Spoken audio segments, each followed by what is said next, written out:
Picture this, it's 1944. World War II is at its most brutal, a relentless storm of fire and steel. For Japan, the tide is turning.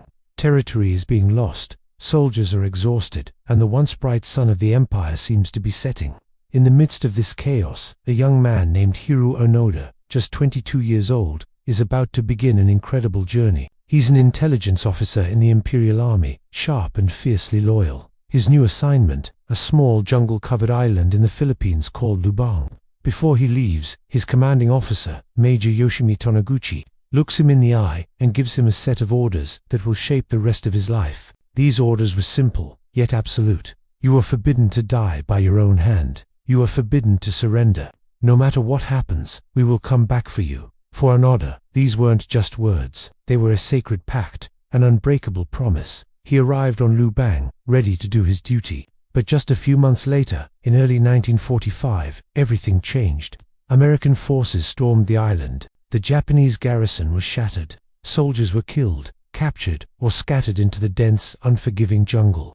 Onoda, following his training, melted into the wilderness. But he wasn't alone. He managed to link up with 3 other Japanese soldiers, Corporal Soichi Shimada, Private Kinshichi Kozuka, and Private Uchiha. Together, they formed a tiny, isolated cell, a ghost unit of an army that was already defeated. Soon after, the unthinkable happened. The war, the great global conflict that had consumed the world, was over. Japan had surrendered. The proof was everywhere. American planes flew over Lubang, not dropping bombs, but leaflets. Thousands of them fluttered down through the canopy, printed with the Emperor's surrender decree. Radios, when they could get them to work, crackled with news of peace. Family members even sent letters and photographs, begging them to come home. But for Hiroo Onoda, none of it was real. It couldn't be. His orders were clear. Don't surrender. Major Tonoguchi had promised to come back for him. So, this had to be a trick.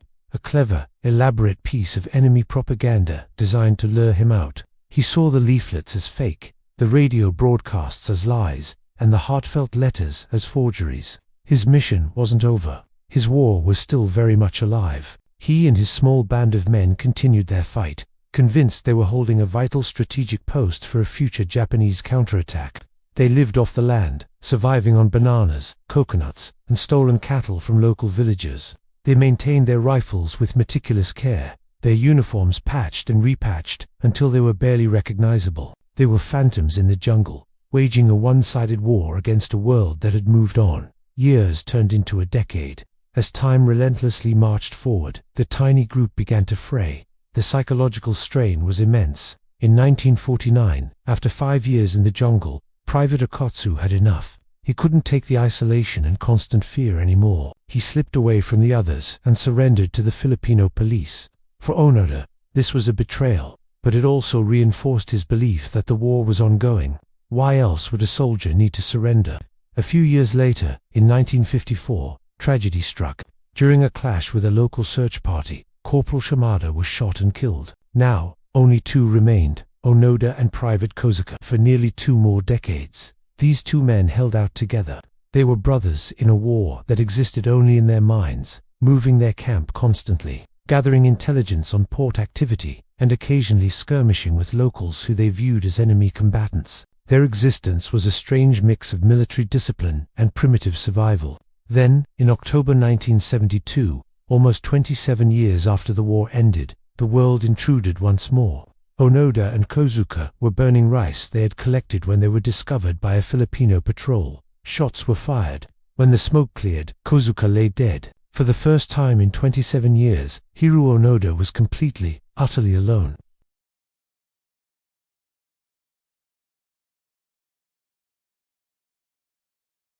The news of Kozuka's death sent a shockwave through Japan. A Japanese soldier from World War II was still alive and fighting in the Philippines. It seemed impossible. The story captured the imagination of a young adventurer named Norio Suzuki. He became obsessed with the idea of finding Onoda. So, he packed his bags and set off for Lubang with a simple, audacious goal: to find Lieutenant Onoda, a panda, and the abominable snowman. In that order. Incredibly, after just 4 days of searching the jungle, he found him. Suzuki approached carefully, calling out, "Onoda-san, the war is over."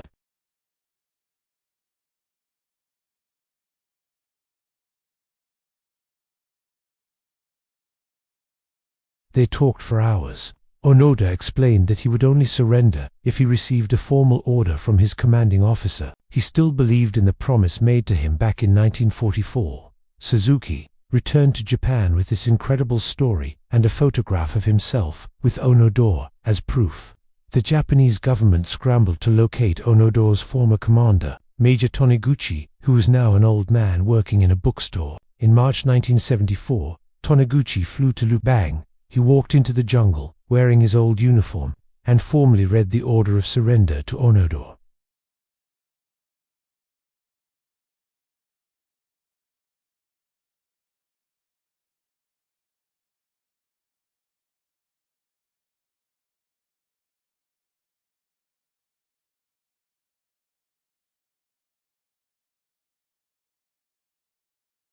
Years turned into decades. For Hiroo Onoda, the dense, humid jungle of Lubang Island was his entire world.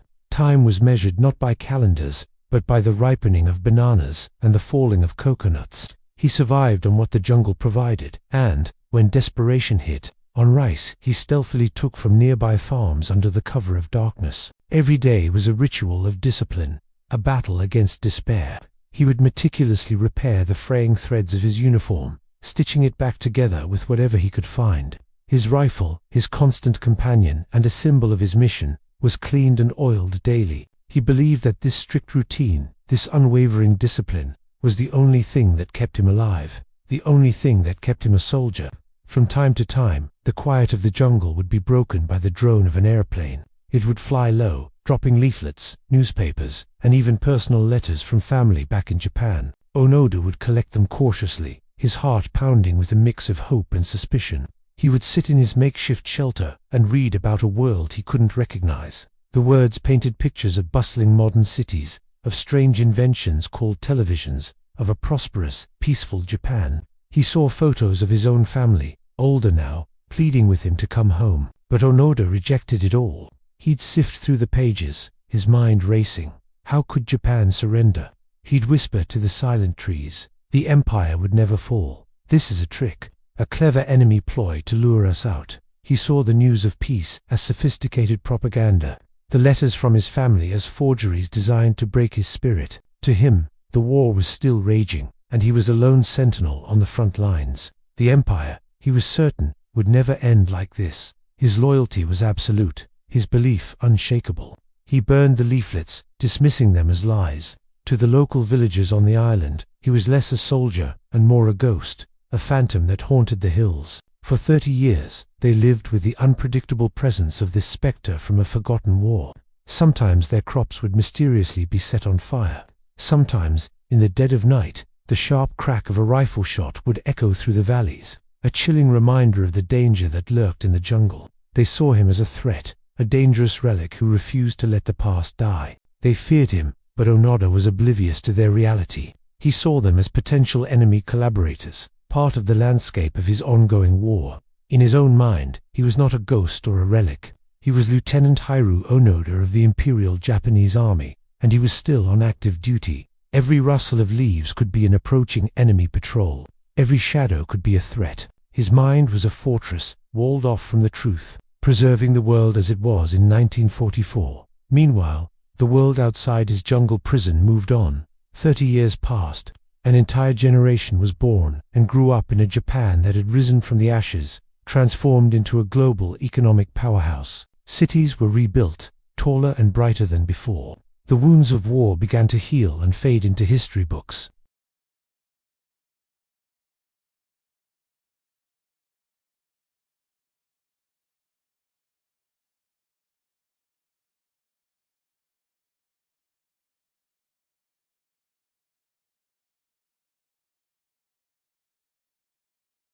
He was a living time capsule, a testament to the incredible power of belief and the tragic cost of unwavering duty. And his long, lonely war was still far from over. Can you imagine spending 30 years of your life fighting a war that had already ended? This is the incredible true story of Hiroo Onoda, a Japanese soldier who refused to surrender until 1974, and the young adventurer who finally brought him home. It all starts with a man named Norio Suzuki. In 1974, he dropped out of university and told his friends he was going on an adventure. His goal was, in his own words, to find Lieutenant Onoda, a panda, and the abominable snowman, in that order. It sounds like a joke, right? But Suzuki was dead serious. He packed his bags and headed for Lubang Island in the Philippines, where Onoda was rumored to be hiding. For nearly 3 decades, Onoda, a Japanese intelligence officer, had been living in the jungle, waging a one-man war. He and his small group of soldiers had been cut off from communication since 1945. They dismissed leaflets announcing Japan's surrender as enemy propaganda. Over the years, his companions were either killed in skirmishes with local police or died from other causes, leaving Onoda completely alone.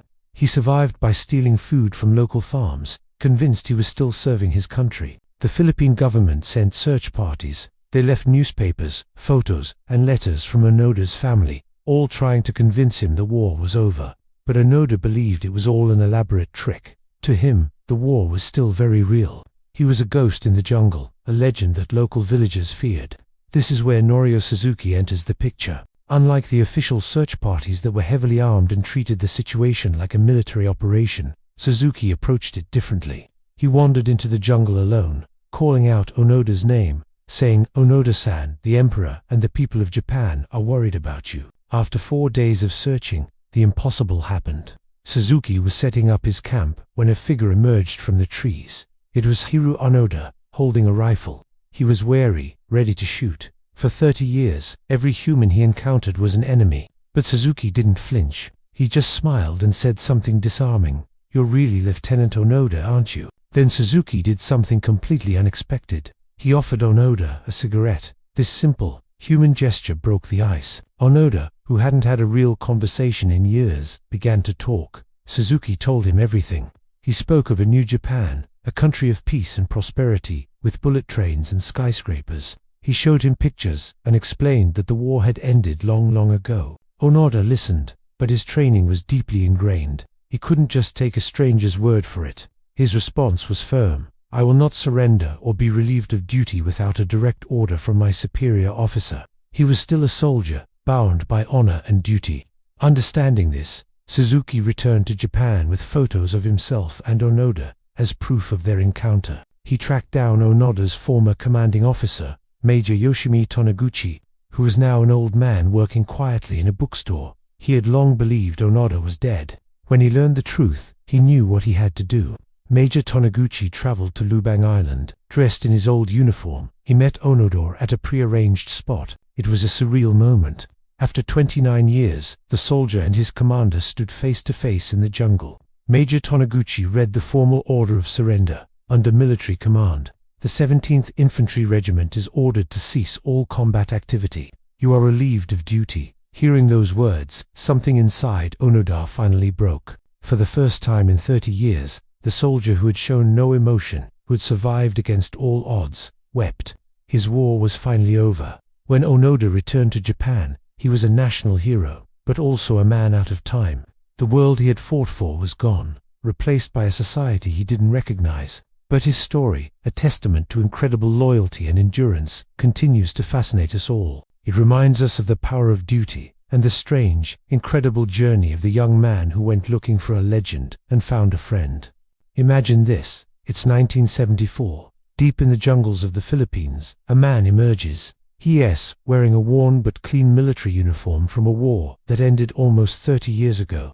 He carries a rifle that's still in perfect working order, along with his ammunition. This isn't a movie scene. This is the real story of Hiroo. On March 10, 1974, Lieutenant Hiroo Onoda of the Japanese Imperial Army officially surrendered his sword to the Philippine president. For 29 years, he had been hiding in the mountains, convinced that World War II was still raging. He wasn't just hiding. He was actively engaged in a guerrilla war, believing he was following his last orders to stay and fight. His story began in 1944. Onoda, a young intelligence officer, was sent to Lubang Island in the Philippines. His commanding officer, Major Yoshimi Tonoguchi, gave him a clear order. "You are absolutely forbidden to die by your own hand. It may take 3 years, it may take 5, but whatever happens, we'll come back for you. Until then, so long as you have one soldier, you are to continue to lead him." When Allied forces took the island in early 1945, Onoda and a few other soldiers escaped into the jungle.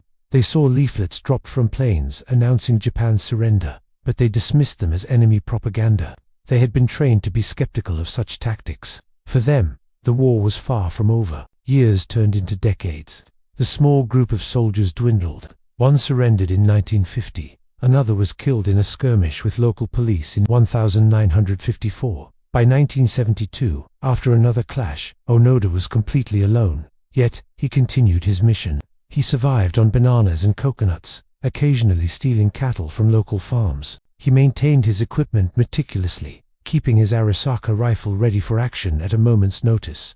He was a ghost, a legend whispered about by the islanders, a soldier fighting a war that existed only in his mind. Search parties from Japan tried to find him. They left newspapers, photos, and letters from his family. He saw them all, but he believed they were clever tricks by the enemy. His training had taught him that the war would not end easily. He reasoned that if Japan had truly lost, how could these search parties be arriving by plane and boat? In his mind, it was all part of a complex enemy deception. The world outside the jungle had completely transformed. Japan had risen from the ashes of war to become an economic powerhouse. Man had walked on the moon. The Vietnam War had come and gone. But for Onoda, time was frozen in 1945. The breakthrough came in 1974, thanks to a young Japanese adventurer named Norio Suzuki. Suzuki had a quirky life goal. He wanted to find Lieutenant Onoda, a panda, and the abominable snowman, in that order. Amazingly, he found Onoda. After trekking through the jungle, he located the soldiers' makeshift camp. Suzuki tried to convince Onoda that the war was over. He showed him modern Japan, but Onoda was steadfast. He would only surrender if he received a formal order from his commanding officer. He had given his word. So, Suzuki returned to Japan with this incredible news. He managed to track down Major Taniguchi, who was now an old man working in a bookstore. The Japanese government flew the former major to Lubang Island. In the jungle, wearing his old uniform, Major Taniguchi formally read the orders of surrender to Lieutenant Onoda, relieving him of his duty. Onoda stood at attention, listened, and finally accepted. The war was over. He handed over his rifle, his sword, and his remaining ammunition. His 29-year-long war had ended. When he returned to Japan, he was hailed as a national hero, a symbol of unwavering loyalty and endurance. But the homecoming was a culture shock. The Japan he came back to was a different world. The cars were faster, the buildings were taller, and the values of society had shifted dramatically. He struggled to adapt. The singular purpose that had driven him for 3 decades was gone. He wrote a memoir, No Surrender, My 30-Year War, which became a bestseller. But he found true peace, not in fame, but in purpose. He moved to Brazil for a time, then returned to Japan and opened a nature school for children. He wanted to teach them the survival skills and discipline that had kept him alive. He never expressed pride in the conflict itself, but he often said he was proud of one thing: keeping his word. Hiroo Onoda's story is a powerful, almost unbelievable tale of duty, endurance, and the human mind's capacity to create its own reality. It makes you wonder about the lines we draw between loyalty and delusion, and the promises we ourselves would keep, no matter the cost. In 1974, a frail middle-aged man emerged from the jungles of the Philippines. He was wearing a tattered but meticulously patched uniform, and he carried a rifle that was still in perfect working order. His name was Hiroo Onoda, a Japanese soldier who had been hiding for 29 years, refusing to believe that World War II had ended. His story sounds like something from a movie, doesn't it? When the war ended in 1945, Onoda and a few of his men were stationed on Lubang Island. They saw leaflets dropped from planes announcing Japan's surrender, but they dismissed them as enemy propaganda.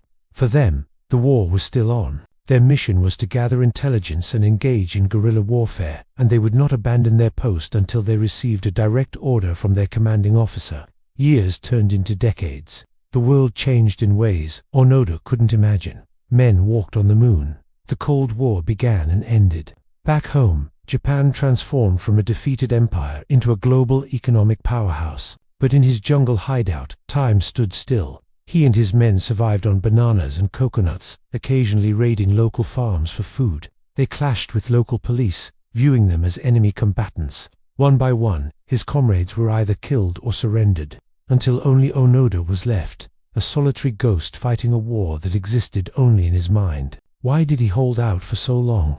Some people see his story as a tragedy, a life wasted on a pointless obsession.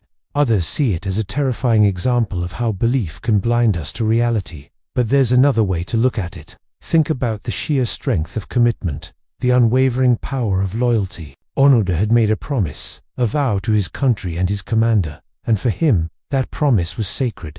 The Japanese government sent search parties. They dropped newspapers, photos, and letters from his family. Nothing worked. Onoda was convinced it was all an elaborate trick. He was a soldier. He followed orders, and his last order was to fight. Finally, in 1974, a young Japanese adventurer named Norio Suzuki set out to find him. His personal quest was to find Lieutenant Onoda, a panda, and the abominable snowman, in that order. Amazingly, he found Onoda. They talked for hours, but Onoda still refused to surrender without a formal order.